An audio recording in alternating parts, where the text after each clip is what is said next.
for one of the things they did is they put some sort of a viscous liquid in the pots so they felt better when they turned. It didn't affect the sound. It just to make it feel better. When I first got to Seattle and from LA in 2000, I worked out at the facility in Woodinville, and they were physically making the circuit boards right there on the site.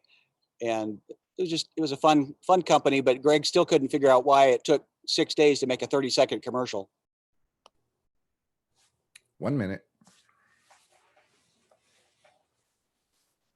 So moving from LA, land of earthquakes, to the Seattle land of rain, when I moved here the first week, there was an earthquake, and I thought, great, now I've got rain and earthquakes. Yay.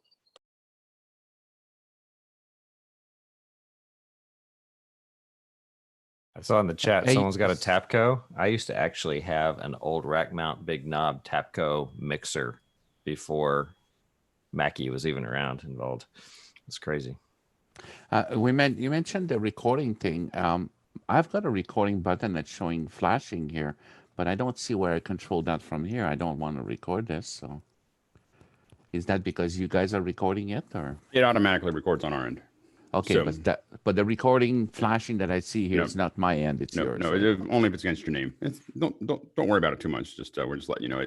There were some security issues earlier that had that happen. Do you record to the cloud, the cloud, or local? I do. Sorry. To the cloud. Hey everybody, welcome to Office Hours. I'm Alex Lindsay, and this is this little thing that we do every morning. Welcome here. We're glad to have you. If you're new, a couple notes. You probably wonder why. If you're new, that you're in the participants area, and there's some people here that are in the panelists area. The folks that were in the panelists area got here a little earlier. We opened the doors actually at 6 and start chit-chatting. It's a pretty loose conversation. Then about 6:40, 6:45, we're going to start doing mic checks. Generally, if you're not here by 6:45, you're not going to be in the panel. So you need to come in, do mic checks, make sure that everything's ready to go. If you want to be a panelist, you just want to make sure that you have good audio, good video, good internet, and that you raise your Zoom hand and say you want to be added to the panel before 6:40. So everybody's welcome. So anybody who would like to jump into the panel and be part of this conversation, I think we probably will cut it off eventually at 49. We're at 38 right now, so we're slowly moving towards that piece. But right now, anybody who wants to can jump into that. If you're in the attendee area, make sure to use the chat for chat and the question and answer, the Q&A at the bottom for questions. If you put comments into the questions, I probably will just dismiss it. And if you put questions in the chat, I probably won't read them. So just try to keep that all separate. Also with panelists, just be careful not to play with the questions too much because they disappear when I'm trying to read them. So it's and also if you're in the panel and you wish that you could, if you're in the panel and you wish you could put stuff in the Q&A, if you have a burning question, ask the question in the Q&A before you raise your Zoom hand to jump into the panel. That way it's already in there and ready to go. Generally, I'm going to start the hour with trying to get through the questions. So the questions that are posted before 7 or before I get done with announcements are the questions that we'll usually address first. And if we run out of things to say after that, then we start going around to the panel and seeing what other questions pop up. But if you have something that you really want answered this morning, get here before 7, post that question in the Q&A, and we're going to try to address those early. Something to note about writing questions, write them as I have to read them because I have to read them. And so think about that. Also note that I'm looking over there. If it's more than about 3 lines, I'll generally pick the short ones first, just because the longer ones are harder for me to read while I'm talking. So just note when you build really long ones, it might take me a long time to get to them, and I might not get to them if they're super verbose. So think about that as you're writing those. Just there's a Discord that we have that you can join. The Discord you can join at 6:30. It's a 30-minute window that you get 6:30 to 7. We're just kind of allowing people that really are into it to jump in right now as we kind of work out the kinks. But it's becoming great, a really, really great online community. We've got over 200 people in it right now. chit-chatting about all the things that we're chit-chatting here about. If you want to share the, if you're here a little earlier, I did post the YouTube link. You can share that YouTube link if you feel like it with anyone. And also, if you like what you see here, you can share it with your friends. I just put the link to the registration for this into the chat. So feel free to share it and spread it out. We're trying to figure out if this is going to turn into something after the quarantine. But right now, we're just having a good time. We've got no second hour today. I have a production right after this, so I'm actually not in my usual area because I'm right outside where the production's happening, and so this will be a shorter one than normal, but we also have a very busy Saturday, so we'll make up for it. Then we're going to have tomorrow. We're going to start at 6, open the doors. 7 to 9 is Q&A. 9 a.m. I'm going to be talking about MEs or mix effects. We're going to talk about just all the different ways that we kind of approach using MEs. Final Cut Pro Deep Cuts with Steve Bays is at 10 o'clock, which is going to be amazing as always. 10 a.m. or 11 a.m. Oliver Breidenbach joins us. He is the founder of Boinks, and he has given us access to his software, Memo Live, and we're all learning it together. And I'm going to post a link later today. I'll send it out on the email that lets you have it until the end of July. So it's going to be limited to that, but we're all kind of learning together. It's a pretty cool little app for the Mac. And then at noon, we're going to be talking about more photogrammetry, but really how to get it into Unreal. And Nick Justishin is going to be leading that conversation at noon. And then at 1 o'clock, we're going to talk about the ATEM Mini. I have one now, and a couple of us are trying to play with it, and we're going to talk about what's possible and how to load things in and just how to get started with it. So if you've got one or even interested in it, we're going to talk a little bit more about that at 1 o'clock. At the bottom of every hour, we give you 10-minute breaks, so don't think that you have to sit there for 8 hours. You get to walk around for 10 minutes. You get like free range, and then come back into the pen and start talking about geekery again. So anyway, so those are some of the announcements there. Again, that's kind of giving you an overall view of what's coming up. I think that we're going to end up with 3 more second hours next week, and I'll have that announcement going out today. So let's go ahead and jump into the Alex, can you host me? I can host you. I should have hosted you earlier. I jumped into that too quickly. I didn't want to interrupt your intro. I know. Thank you. That was perfect. Your timing is perfect. All right. So you're host now. Please make me co-host if you can. So our first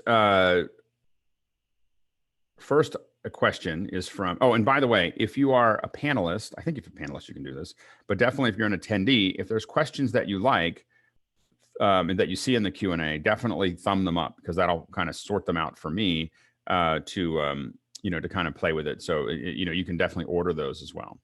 But I'm going to go ahead and read. Jim Bisson said, a recent Wired magazine article quoted a CTO saying this about the internet infrastructure during the current pandemic. If demand continues to grow at its current pace, networks could run out of capacity. If true, what are the potential ramifications for members of the group? Obviously, that's going to affect all of us. We're already seeing what we call internet storms, happening through it. It's been sporadic, but what we're seeing that a lot more often than we saw before, because a lot more people are on the internet, and so it is going to change how we.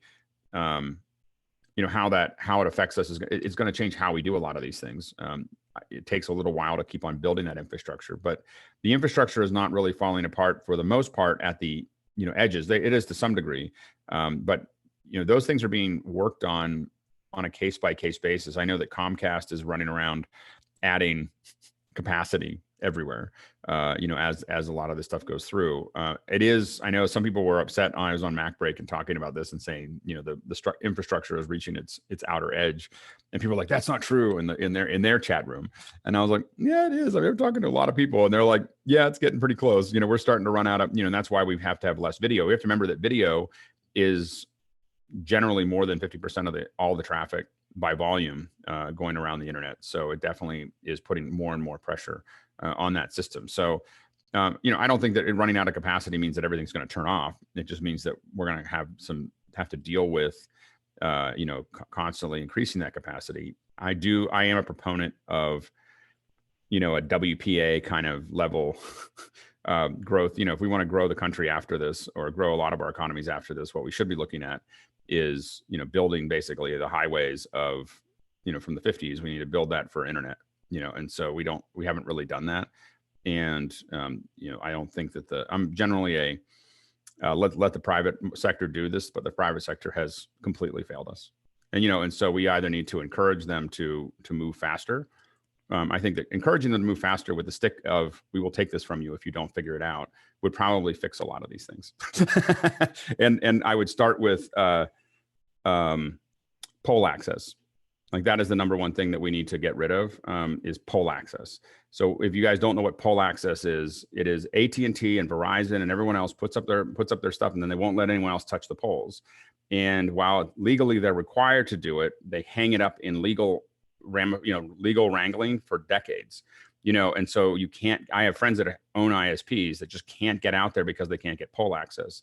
The number one thing our country could do to fix our internet is to basically fine them $1 million if it's more than 30 days. You know, like if you just said it's $1 million per pole, if you delay it by more than 30 days, our internet problems to the edge would be fixed inside of a year. You know, there's money there to do it. There's people that are interested in doing it. And the large folks that have access to the poles are what's holding up the entire country. Sky? Well, I think you just answered the question. Being that we were on top of the DARPA and ARPANET, I'm curious, have we grown so far past that? Is that ancient news? Sorry, I had an audio issue there. Can you say that again? I believe we were started by DARPA and ARPANET. So I'm curious, is that old? Yeah, we're past that. Okay. Yeah, we're definitely past that. And I think that, you know, and again, but I think that we need to think about, some process that encourages. And I think that at this point we should really consider internet's more important than phone access at this point, wired phone access at this point. So, you know, starting to think of it as a utility, I think would make sense. And it could be a private utility, but organized and kind of encouraged. And then that means that we kind of set it up as and I think the utility should be fiber to the house, you know, glass to the house, every house in the country. And then people can compete over 5G as much as they want, you know, but, you know, I think that 5G will basically cut out the rural areas, because 5G will take a decade. We'll be at 6G before the rural areas get 5G because the coverage is so small. Colin?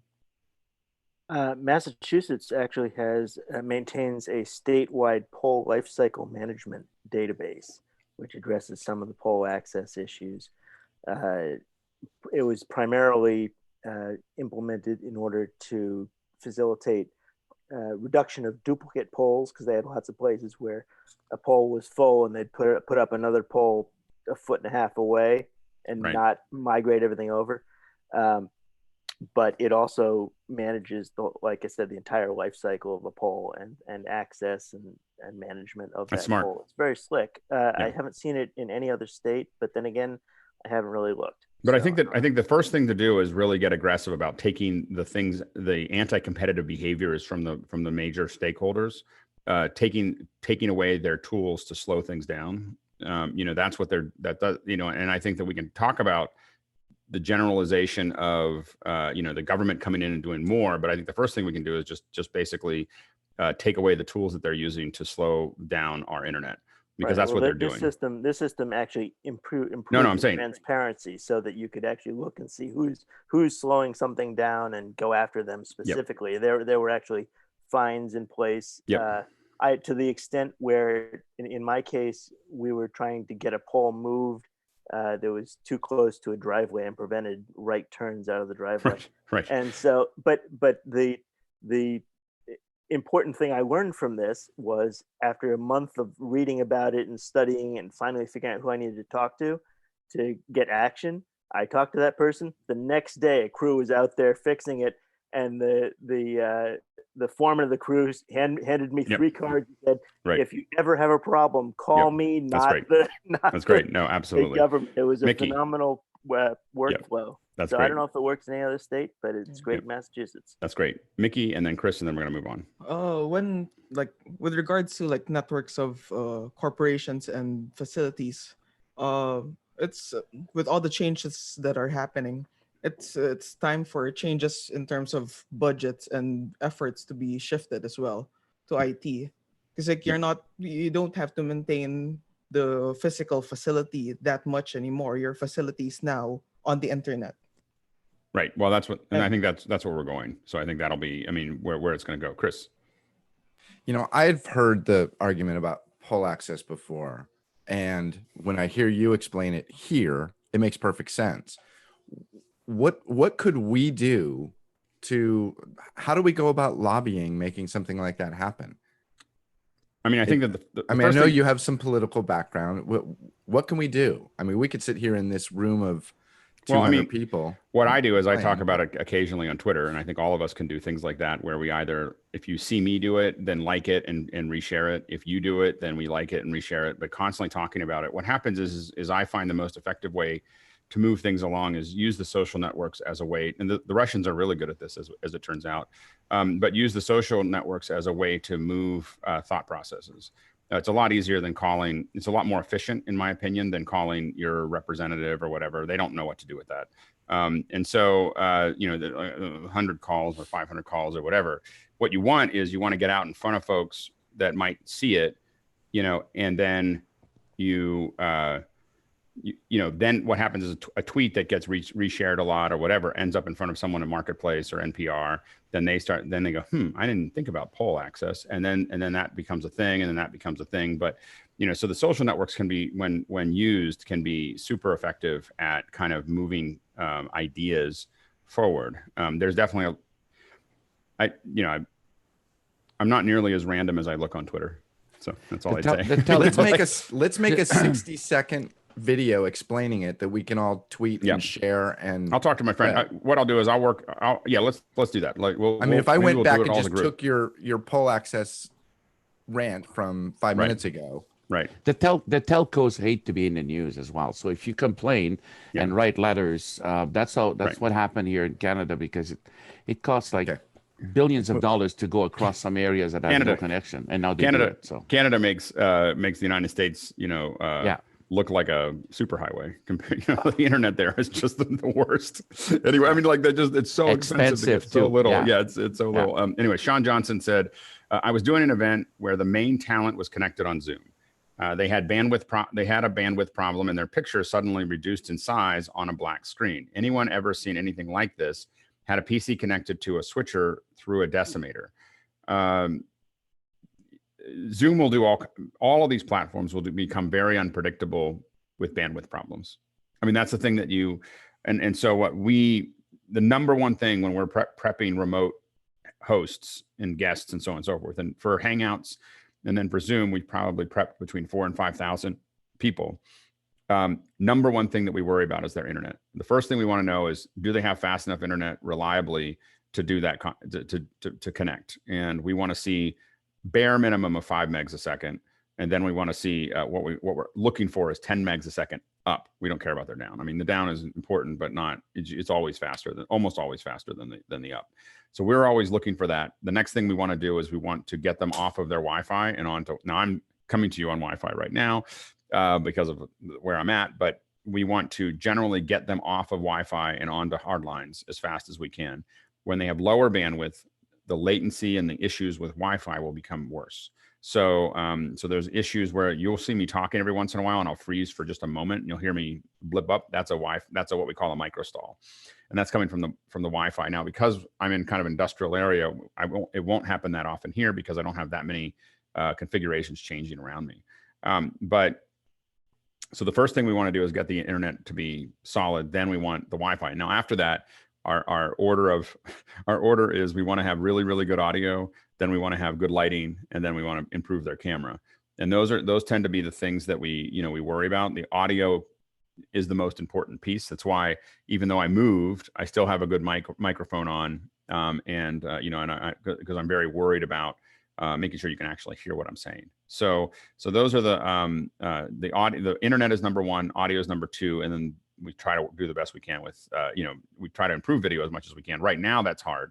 So all I can say is that I've definitely seen Zoom and Hangouts and everything else go crazy when they don't have enough bandwidth. And that usually means it's really low bandwidth, which means it's below 800K, 700K. These things they're just trying to figure out how to get another frame there.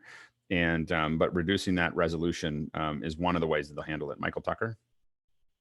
I just want to point out, it's not only your bandwidth going up, but it's your receiving and the other person's receiving.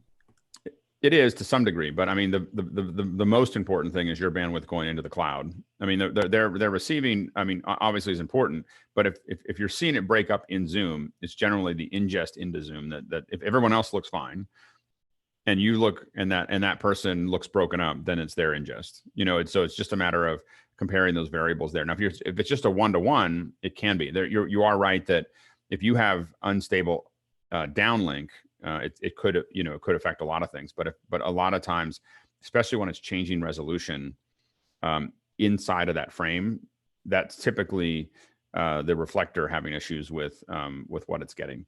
And the other thing to know is that, and I don't know how much this is the case with Zoom. I think Zoom is actually more robust than Hangouts used to be, but we used to have an issue with Hangouts where if any one person had a really bad connection, it would destabilize the process.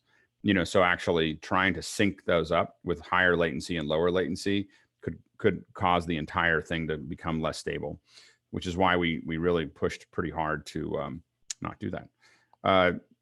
Another question from Phil Della Pietra. I'll get better at that. Has anyone had any experience with Grabio? Thoughts? I'm interested in it. So Grabio, by the way, is a cloud-based editing tool. And so you can send ingest into the cloud and then use it to cut, be kind of like having vMix in the cloud, but it's really designed just for, cutting in the cloud.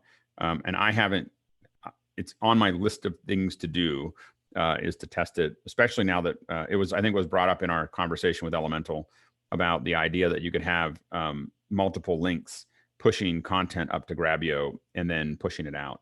And it's one of the things that I'm interested in specifically with Grabio, and possibly with vMix in the cloud or other things that are there, is the thing that I'm kind of thinking about there is being able to switch between regions. So I may still have hardware in the region. So maybe I may have, like, I want to go from a New York location for 3 hours to a Washington, D.C. or Australia or Switzerland location and bounce my show management from one region to another. Having a good edit package on the something that's in the cloud means that all of those feeds, even if they're physical, because for a long time I was like, oh, I can't edit in the cloud. The latency is too high. Even if it's a couple hundred milliseconds, it's not going to work. And so, but as I thought through this a little bit, what I saw is I could have local crews doing their thing and then jumping from one to the next inside the cloud. But inside the cloud, I can cover that up. I can paper over that with playback, with other angles, with other things that may not be the show, but can act as a intermediary as I go from one place to the other, which we use in broadcast all the time. When we want to make a transition from one thing to the next, that's a pretty common way to do it. So anyway, it's just something to to think about. I'd love to, if anyone has any, raise your hand if you have any, and I didn't say that much, but if you're talking about this subject, you want to raise your physical hand, you can see some people doing that. But yeah, a lot of us don't have the experience on it, but I do think that I'm going to keep on playing with it because I am definitely interested in what they're doing there. Yeah, go ahead, Michael Tucker. Just a quick one. Isn't what the Elemental able to do some of that as well? Mm-hmm. The Elemental you can definitely do a delayed switch between inputs inside of the cloud. So if you're putting these two links up, I can do it. It's kind of waiting for the next GOP. So it's like 2 seconds between the time you hit start and go. And so you can definitely have, like, I can run to something, a still or whatever, or playback. Then I can run to something else. And we've used our bigger elementals in the hardware to do that, from a web interface, but it's not going to be like a real edit. With something like Grabio, you could theoretically do a real edit between, one to the next, and be able to push it back out. Grant, you were going to say something about that? Yeah, thanks for looking after the Aussies here, going from one to another. Hey, so I was interested in the Elemental recording and then pushing off to S3. Is there anywhere that you could then pull from S3 into an edit and do a off-air sort of edit and In then real push that time back around. or right after? Well, not after it, not in real time. Yeah, I'm sure you could pull it down. I mean, you could definitely set Well, something up. But not pull it down. I think that's the thing, as in to be able to edit it essentially pulling it from S3 into an editor. No, the way that S3 operates, it's an atomic transaction. So you either pull it down or you don't. The other option is you can stream it, but that's not going to meet your objective either. I mean, the thing that is just progressive download. It's not going to do what you want to do for editing. I mean, I think there's probably tools that are out there that will let you do that. I just don't know what they are. I don't think it's raw S3. There's definitely tools I think that make that work. If you look at something like Snappy is something that you can stream to during your social event, and a team can be looking at it as it's basically a growing file, and they use it to cut social pieces out as you're going. So we see that a lot on shows that we do, where there's another, like we just get an RTMP that we just add to our encode, and we just list it out, and we just send it out to Snappy, and then there's a whole nother team somewhere else in the world that's looking at that feed, and they're just setting in and out points and then popping it and throwing it into Twitter or throwing it into whatever, in real, almost real time. So, and I don't even know, I think Snappy will even publish it to that thing. And it's not like you have to pull it down. You just set an in and out point. You set what you want and say, publish to Twitter and with this account, and it just pushes it out, with your description or whatever. So that's another way to, that's a kind of we see that a lot in events because people using that. I admit I've only had to deal with the Snappy interface like once, and it was fine. Like that was years ago. We were doing something at Coachella, I think. And it was, we were punching out, and then we had some team that was punching the stuff out. So, but we've definitely been given the Snappy RTMP many times. So that's the extent of my knowledge in that area. But I do think, and I'm almost positive they're sitting on AWS and just making that work. So there's definitely tools I'm sure that are there, and we should do some research on that. If someone puts it in the second hour in Discord, it would probably be useful to have something in there that just was cloud-based switching and editing. Would Alex, probably be a fun. Snappy TV that you're speaking of? Yeah, Snappy TV. Okay, it looks like that's integrated now into Twitter. Video. There you go. There you go. That's what it was mostly used for, so that would make sense.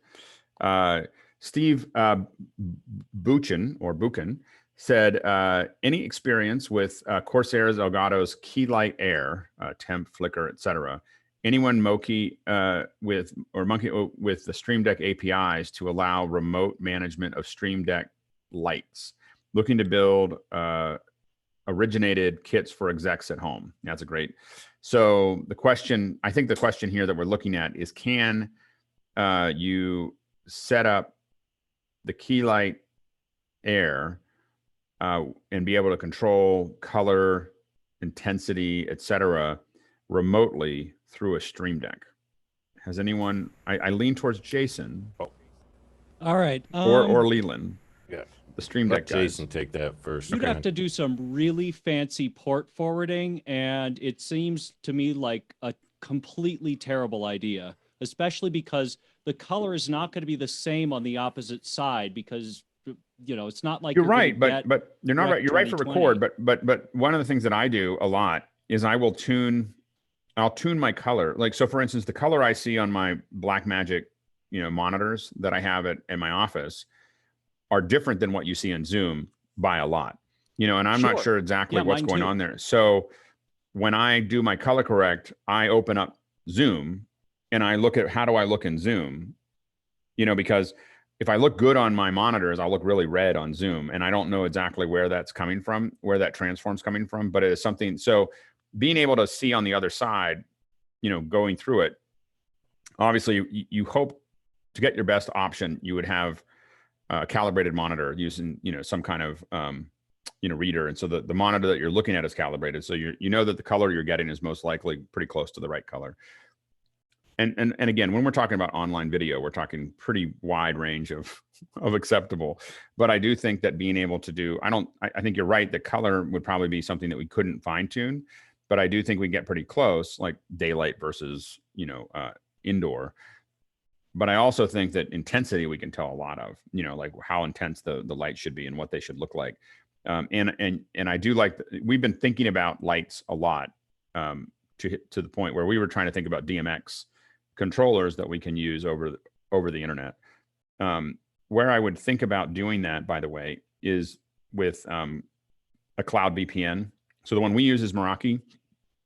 There's a lot, Ubiquiti has one. There's a lot of other people that do. The Meraki is probably the most expensive, but the most full-featured version of it, where you can get everybody inside of it. So the idea, what we're thinking about right now, or what we have built in the past, are kits that have Merakis in them, because that means that I know what all the IPs of everything are. And so making those calls, I'm not trying to go over the open, not really trying to go through, negotiate the open internet in the same way. I know what IP I'm throwing to, and I can kind of build that. And so we've been thinking about, DMX calls to lights. We haven't really been thinking about using the Stream Deck, but I think that Jason's right. In the open internet, that would be very difficult. I think that if you're able to build a VPN connection, it opens up all kinds of possibilities of controlling, being able to have something that you just plug the internet in the back, it's DHCP into the back of your little box. And then inside of it, it's managing everything inside of that network, and it's making that subnet available to you. I think is a way to control lots of things. Your switcher, your audio, all those things can be controlled, through that system if you once you get it inside of kind of that little bubble. Leland? I was just curious. It sounds like his use case here then is to actually provide the Stream Deck for the client and run it remotely. No, I think it's sending the lights to the location. So you send the lights to you send the lights, camera, everything to the executive, and then you have a Stream Deck or something that lets you control their intensity, so that you don't have an executive trying to figure out how to light themselves. And we do this all the time. So we have to tell them what to do, but we'll send a kit with lights and cameras and mics and everything else, and we have little videos on how to put it together. And we had them. We're building them new ones for the new kits, but we're going to have little things like, this is how you put this, plug this in, and plug this in. And there's a little PDF, and how to put the whole thing together. And the next step of what we're doing is doing a lot of remote builds. And now what we're using is the next step up from the A10 Mini Pro, the A10 Production, because that's going to be something we can rack. So by putting that as a rack and then putting a web presenter right next to it, you end up with a really nice little rack mountable switcher that takes SDI, so we can go back to Phil's point, so we can use our micros. That makes it a little easier on our end. Jason? There is one other issue that I can think of right off the bat. The key lights are extremely sensitive to any shift at all in Wi-Fi. So you would have to hard code by MAC address, and part of your kit would have to include Wi-Fi. It will not work over Ethernet, which makes it much more complicated, because an executive might get confused with the Wi-Fi. You'd have to make it hidden. There are a lot of variables here. Yeah, there could be. It's all doable. I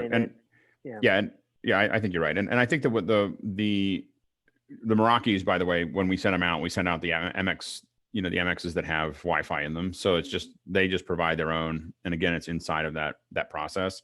But that's why we were thinking about DMX as well, because we would just have it all wired, a wired DMX box that's IP controlled, that is then wired to you just plug these into here. And of course, we don't have them plug into the box. You just have a custom convenience panel on the back that basically just says, plug these, and you would not be surprised. Like, you think that you don't have to do this, but you do. Well, if you send out a kit to somebody, there should be a really, really nice label across the back that says, has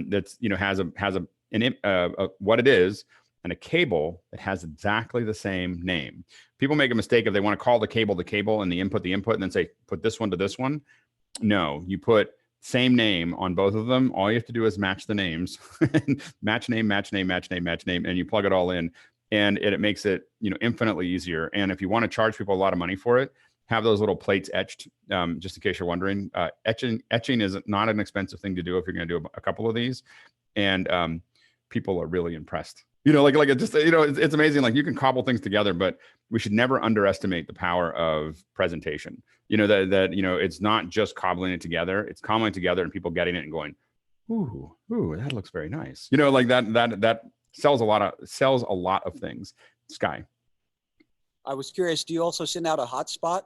I know you're wanting to do hardline, but we definitely send most of these out with hotspots that are built into the Meraki. So the Meraki has that as a USB input. So if you plug it in, it'll assume that it needs that, but it can switch over if it doesn't. And you can also do very complex things like take over the internet and hand the hotspot to the house and take over everything in the house. There's a lot because it's a full router. So, and again, someone can probably come up with other less expensive ways to do it, but we used that for a decade and it's been really useful. Colin, and then Elaine, and then we're going to move on. Right. So the less expensive solution is to find a little mini ITX box, rack mountable or not. Or you can even do this with a Raspberry Pi, which is how my efforts with the companion software have evolved.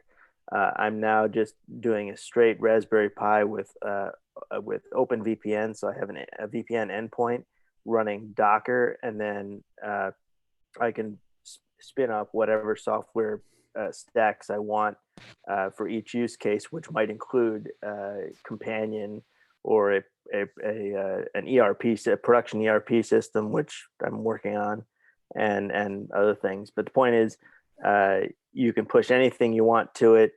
You don't get the full switch, but you don't really need the full switch. Well, you might. In most cases, you might. There are plenty of main thing is where that you need to get one. You can definitely make it the trade-off between expense is generally time.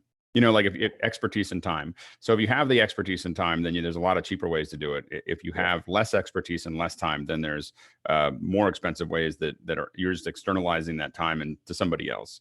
Right. So the question here is whether you need a compute platform or a switch. Right. Or maybe you need both. But in my case, I'm going with the compute platform. We'll see how it goes. Yeah. No, I'm super interested to see how well you do on that. We would love, keep us updated on that. Elaine. I think this should be a good topic for a second hour. Like right now, our insurance council has decided that we have monthly educators roundtable that teaches to the insurance industry. So they've confirmed now that we're going to meet online for moving on, and no more having to drive to Edmonton or Calgary or Toronto to do this. So they've confirmed that. So they've asked me to put together an ABC price range kit that they need. So I think it would be valuable, not just for my kit here, for my idea, but to have that as a second hour, discuss packages that are, reliable, but they may be sub $1,000, then higher end or whatever. I think we should do it next Wednesday because I already had it in schedule. Oh, I'm sorry. I didn't know you did. No, okay, absolutely. Perfect. That means your timing's perfect. It means that my scheduling is perfect. So preparing remotes, that's exactly what the plan is for that. Preparing locations and remotes. So what we're going to talk about next Wednesday is not preparing people when you can't send a kit out, but we're also going to talk about building kits and kits at different levels. Can I invite some people to become not as panelists, but a participant to this? All of you can always invite whoever you'd like to invite. So that's the wonder of the link. So maybe someone will post it in again. So we have it there. Yeah. So, but we're going to definitely talk about that next week. So we're probably going to have to not have one on Thursday. Just as a note, we probably won't have our second hour on Thursday or Friday. I'm getting this system that I was talking about earlier in the morning up, and I just need a little more time in the morning before some of our rehearsals and shows for Thursday and Friday until it stabilizes. It's a lot of moving parts. It's a pretty complex system. So anyway, Christian Turi said, so here is the issue. I use Zoom daily to work video conferences. I work at a home office. My wife and daughter sometimes come in the middle of the call. I can use Zoom virtual background, but doesn't look very professional. Is there a way to know programmatically that I am in? Is there a way to know programmatically that I'm in a Zoom conference to use my home automation system to light a red light in my home office so that my wife and daughter know I'm in a conference and they won't come in? Thanks. It's a good Door little lock. wetware. Door lock. Yeah. Lock the door. Philips Hue lights. You can definitely do it automatically, but the other thing to think about is just having a switch in on air. But like you can get really cool ones, a little on air light. You could definitely do it cheaply and put a little light out there that you like, a Philips light that you turn on. You could probably do a Philips light with an if this then that or shortcuts kind of approach where if you see something there's some connection there that you do, that you're flipping something that causes it to turn on. I always worry about those kind of automatic things. So I always want like a hard switch that's going to, now we had it set up where when we turn, in our last studio, when we turn a certain set of lights on, it just turns the on air on. You know, like it was just like on air went on, like, you know, that way we would not forget to do it. But I will say that if you really want to go that extra edge, they make a lot of great on-air lights that look awesome, and you can order them on B&H or hey Guy, do you have any of those on-air stuff in at DV at the store? Yeah, we do actually, but I don't think we stock them at the moment. I've seen them on the shelves in the past, and we've sold a couple, but it's not one of those things that we keep all the time. But I can double check. Yeah, because it's so now we're gonna push Guy to have them at DVE store.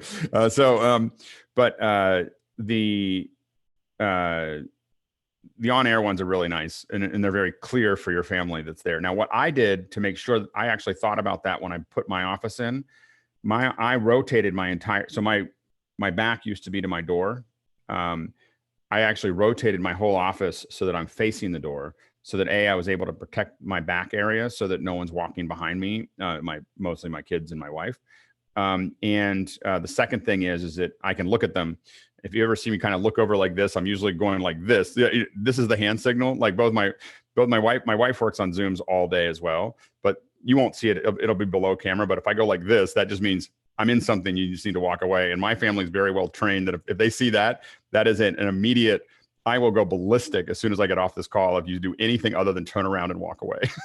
So that you just have to get a hand signal to them. But I strongly recommend, if you can, to rotate your positioning so that you can see that area there and figure out the process around it.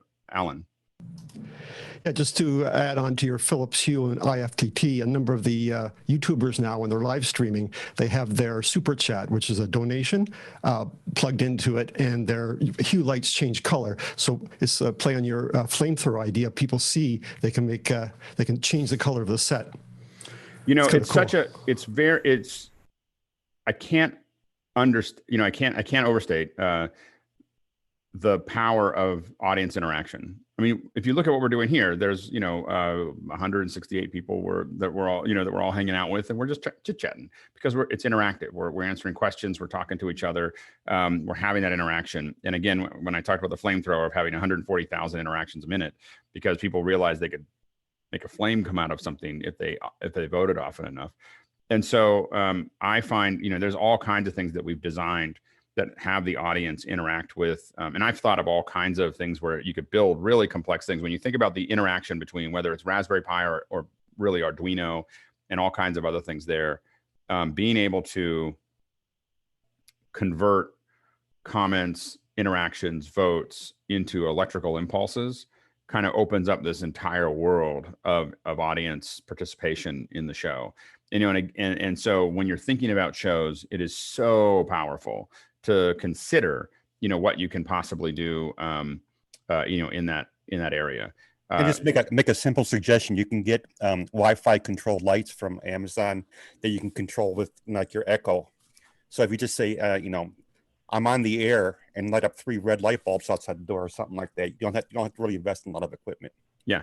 And you could even have like a little LED one that has, I'm on the air going past, like a little message. There are little ones that you can send messages on. I'm going to move on, try to get through these questions here before we run out, and then we'll come back. Alex said Airy has great DMX iOS controllers. So that might be another way to do that. I'm trying to figure out with the controllers. I mean, the big thing that I'm working on for the high end version, and kind of to give you a sense of it, we're building kits that are our 3 levels are less than $500, less than $1,000, and between $5,000 and $10,000. So there's kind of like, the big kit is possibly multi-camera, completely controllable lights, audio, everything. You plug it in and I run it, but it's really broadcast, quality at that point. But I can control it, and it's really less of an iOS thing and more of I want sliders, hardware sliders, not even Stream Decks, but hardware sliders that let me control everything that I want to control there. And this stuff has been done for, I had a tour of Bloomberg in the UK, and they were running a studio, and this is probably a decade ago, more than a decade ago. They were running a studio in Hong Kong with one technical person. And so they had control of the audio, the video, the lighting, the cameras, all the PTZs, everything was all being run out of London. And that Hong Kong office was just sitting there. The host sits down in front of a green screen. They key it in and they do it. you know, and I know that in Canada they were working, they have a series of those because they just had a lot of locations that didn't have enough people, especially in the western part, to justify the CBC. And so what they did is they started centralizing master control, and then reducing the size of the locations so that they can make it more affordable. And they just moved the equipment into their homes for the last couple of months. Right. Exactly. It was very easy. Yeah. One guy showed up with a pickup truck or a bucket and moved the equipment to the house, set it up, and walk away, never go back. Yeah, and so that kind of stuff can be done, and it's just a matter of we're trying to figure out how to do it in a relatively cost-effective way, which, you know, in the broadcast world, you know, still under $10,000 for something that you're going to use all the time is not a huge expense. But definitely we're building ones that are smaller. Like the little kit that I have is still too expensive. What I'm doing right now, you know, for that kind of middle or smaller range. But there are definitely solutions that make that work. Oddly enough, we're really interested. I guess people are still with the Samson. I got the little converter too. I haven't tested it yet. But the we're really focused on trying to get a really good audio and video and lighting down under $500. And the hardest part right now is the webcam. You know, this guy here, I got a C920 here. Getting a good webcam has still been a big challenge for us. Claudio asked, I don't remember if this was already asked, but I'm interested in potential of the Ultimat system. And the strange things is that since it became Blackmagic, they don't have any kind of in-house support for training or demo and potentially of the system. Maybe, yeah, I'm gonna talk to them about whether I can, if I can get a hold of one for just a little bit of time. Because I owned an Ultimat for a long time. I owned the Ultimat 11 with 444 and everything else. It cost me $33,000. Not that I'm bitter. It paid for itself, but it was an expensive endeavor. The new one now with the controller, I think, is like 15 grand or 16 grand or something in that range. And I did get the tested. Blackmagic sent it to me to test a couple of years ago, and it's the best live key I've ever worked with. And it does take some, but to your point, it's not something that you can, I know how to use it but a lot of our guys were afraid of using the Ultimat. Like there was so many tools and everything else. And because we built compositing tools, I understood what it was doing. I sit there and just move the dials and I was like, oh, okay, I get it. And so, but I think that to your point, we definitely need to find a way to train more people on how to use it, or even to decide whether it's worth it for them. It is a incredibly powerful tool to have access to in that process. So I think that the thing that I'm interested in to get into all the interaction is being able to route that. I'm still trying to figure out whether we can do it inside of latency and everything else, but route it so that we only use one of those, and we're essentially routing the foreground in front of basically using the Panasonic 150s, the little PTZs that are sending their positional data, the rotational data back to Unreal Engine. So, you can cut. I think you're going to need 2 Ultimats to do that. Two channels of Ultimat to do that perfectly. But then what you're doing is you're basically routing the next. You would want to auto route the next person all the time, and the background is constantly changing. Now, what you can't, and then, it's just doing the key for you. And now there's definitely, Zero Density does keys, and a lot of the other ones do keys. I don't think they do them as well as the Ultimat does. It isn't that hard. If you know what you're doing and you do a really good key, you can do. I mean, I could probably write a keyer that would pull that out. It's really when you need to pick up challenging foregrounds that have semi-transparency or lots of wispy hair, or you have bad green screen. But anyway, the Ultimat's super powerful, but we'll see if we can do more of that. If someone puts something into the second hour, I'll see if I can use that as a way to encourage our friends at Blackmagic to let me show you guys and walk you through it, because it's an amazing box.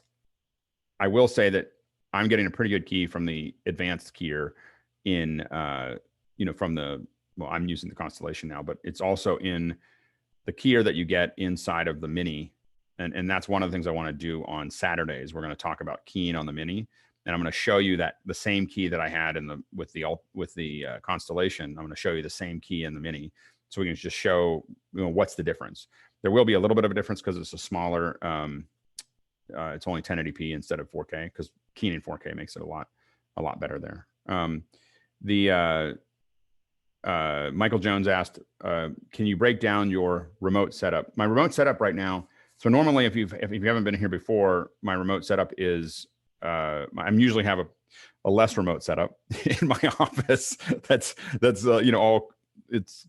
I've got a lot of sound blankets around me, and I've got mics and everything else. I have to work right after this. I mean, like right after 8 o'clock, I have a meeting at 8, so we'll leave right at 8. So it's right across the office here. But so I had to bring something in, and I'm probably going to improve it. So my goal is, it looks like I'm gonna have to do this every week. I'm not have to, but I get to work every week. So I'm gonna start using the ATEM Mini and a little camera and some other stuff next week. But this week I just kind of came down.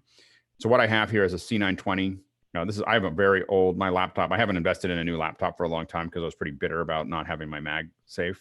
And I was holding on to it, and I was like, I don't need a new laptop. So I have like a 2015 MacBook Pro, and I have much more powerful stuff at home, but that's what I run around with. And I have a C920 is my webcam, which has been my kind of in the bag webcam for a long time. This is a DPA 4066. I mean, that's just what I carry. That's my, I hate to say it, this is my carry around mic. I mean, I've had this mic for, I don't know, 5 years, but when I'm on shows remotely, unless I'm on Mac break, because Leo complains about it, I use the 4066. Leo likes the Heil PR40s. They sound fuller than the DPA. I think only by a little, but anyway. And then my interface is the USB pre. This is Sound Devices USB pre, which is an expensive way to do it. It was one of those things and I've had trouble with it all day today, by the way. If I ask you to repeat something, it's because I'm unplugging it and plugging it in. I don't know what happened. This is the first time I've had that problem. And I don't know whether it's Zoom or my computer or whatever. So, but it is, the great thing about the USB pre, I use the mix pre a lot when I'm doing podcasts, because I can double end it out, and it's got better preamps than the USB pre, which is a little older. The reason that I use the USB pre is because I can see levels on the front really nicely, and I can very quickly switch back and forth, and it's just easier for me to DX something when I'm plugging it in. It's more expensive than the mix pre, and if I was going to recommend to you buying one or the other, I would definitely get the mix pre. But the USB pre, I think I said earlier, I picked one up, and it's one day in the office, and it said USB pre number 63. So we've owned a lot of them, but that's been our standard for getting audio in and out of a computer. It's the best way to also get it out of the computer. So as a general Swiss Army knife, it'll give you balanced, stereo balanced out, like true XLR outs out of the back end of it as well, which you won't get out of the mix pre. So if you're looking at it as a playback system, or turning the computer into playback system, and we use them all over the place because they're dip switches. There's no software. There's nothing to figure out. There's little lights that go back and forth. And when you're trying to get stuff done and you're trying to figure it out, when you can expose something where you have a dumb apparatus that's doing it, it works really well. But that's it. I'm in an office that has some sunlight to the side here that's doing it. I've got too much light behind me, but that's life. It was dark when I started. I didn't think about it until this is the first time I've done it here. So I'll probably rotate a little bit next time or find something there. Anyway, but that's my setup as far as that goes. Chris, did you write that down? Because I got the ingredients. I got a couple of them, but I didn't get the measurements. I'm actually kind of serious. Ernest Floyd said, "What is the best Ernest Floyd said, "What is the best procedure to paint some drywall using digital green paint?" And second question is using 50-inch TV background. Could you expand on that? So, two things real quickly, and I'll go through this pretty fast. It's not a 50-inch, it's a 70 or 80-inch. You will find that anything less than 70 inches is really painful to do as a background. So if you want to put a background behind somebody, 70 inches has gotten pretty cheap. I think the last ones we bought were $1,500 each or $1,000 each or something. I think we got them for $1,000. They were like on sale, and we just went out and bought 6 of them and took them out. Six was the max you could buy, and we bought 6. So the 70-inch is the minimum and then you have to, the big thing is you have to start pulling the camera back and pushing the person closer.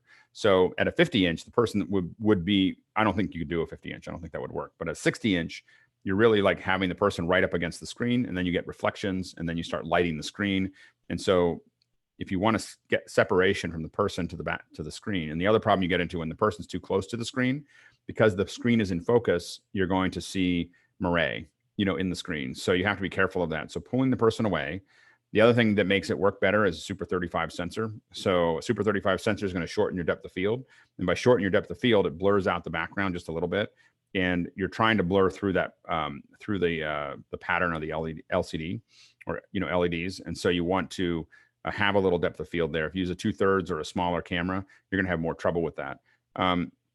You want to take the screen and lean it about 10 degrees to 15 degrees down. The reason you do that is you got a bunch of lights up here and they'll reflect. So you'll see the lights here. If you just rotate it down, so you got to make sure that you're mounting it on something that has a rotation.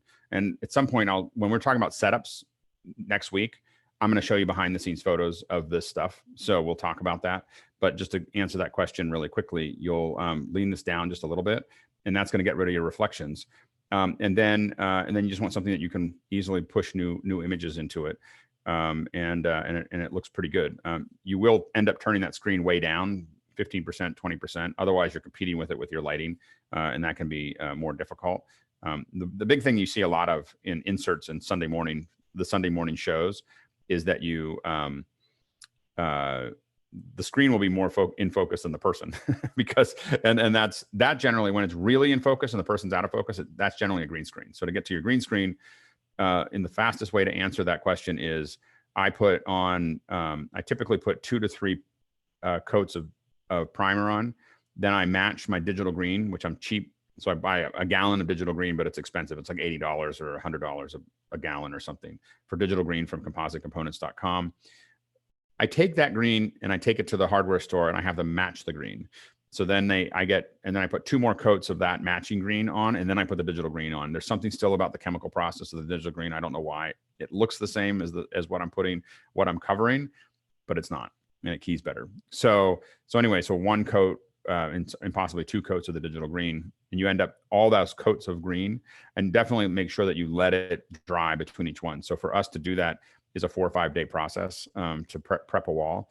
But do you have a specific what do you want to call it, primer green brand that you find works best for adhesion? Treating it as primer. Yeah, I have somebody else do that, and so I don't know. I haven't done it myself, and so flat paint or eggshell. I use flat paint for my blue screen. All flat. Yeah, you definitely want flat. You don't want anything that's shiny ever. So, and we'll anyway. So that's my quick answer of that. Before I run out, I'm gonna try to get a couple more here. Let's see here. Let's do. Dorian asked, "Hi Alex, is the Roland GoCast Live a portable audio recorder, mics, phone, Google workable for a pro streaming kit?" I don't have any experience with the Roland.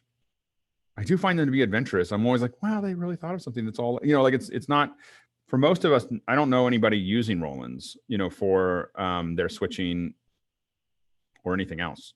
I mean, I don't mean to be rough about it. It's outside of the culture that I'm in. I know that people are using them because they're still around, but I don't ever see them. And it may just be a cultural thing that I'm not there, but I don't have any experience. You gonna say something, Chris? No? Chris Summers. I have one of those Go Lives. They're only kicking up 360p because they're reliant on a phone. So great idea, little hardware switcher, but the picture is nasty, unfortunately. The funny thing is with Roland, it always feels like they put together something all together, and then there's always something critical missing. Like it's just like they're not like there's not. I didn't want to say that until you said that, but I just like I go by Roland, and I see these switchers, and I just go, wow, it's really cool that they put all that stuff together. And then there's always something about it that is like deal killer. Like it's always like there's something that they do that is just like, nope, I can't. I'm never gonna be able to do a production with that. And I walk away, and I feel like, well, it's working for somebody because they're still here, but I never see them anywhere. And it's always like, there's something that is just like, no, that's not gonna, work at all. They're more audio. I think. They are, but they've been adding these. They have these video switchers that they keep on putting out there that are all in one in that process, and they just never quite turn the corner of making that work. Joe, last thing, and then I'm gonna move on to the last question. Yeah, well, and I think the Go Live is the one that has a lot of trouble with Androids, especially Android 10. It's unusable. Yeah. Another one from Christian. I join dozens of different Zoom conferences IDs every week. The Zoom macOS app has a recent list, but it's not good for me since it saves only the last 10, so that the recent list is constantly changing. Has anyone found a better way to save Zoom conference IDs to be able to join them quickly? I am thinking on saving URLs in a Note app. I have to admit, iCal. Like that's how like anytime I have it scheduled, I'm not really, and I admit I'm not doing that, but mine are all scheduled. Anytime I get a schedule or I send out a schedule, if I'm going to use Zoom, the link is in the Zoom. I mean, in the iCal or Google Calendar or whatever, to make sure that people see that. Number one is I operate inside of calendars.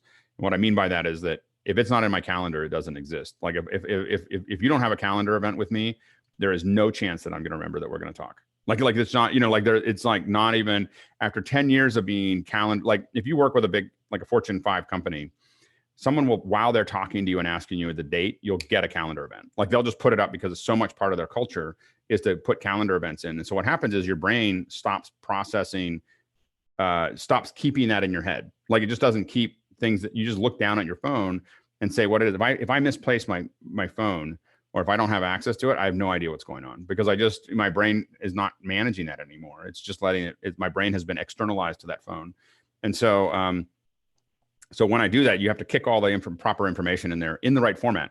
Like with the phone thing, we always make sure we have a single tap phone number so that you don't have to type the numbers in and everything else. There's probably a whole, I don't know if it's an hour, but there's probably a solid 15, 20 minutes of chatting about it. If you ask maybe in the first hour, like when there's a whole bunch of rules that we have about conferences. I wrote an article about it, I think on LinkedIn somewhere, but you've got to do it right. Anyway, Jason, last comment. Oh, go ahead. Text expander and or reminders would be the easy way to do that because Text I don't think expander is she's a good worried one. about, yeah, that's how I do it. Yeah, that's great.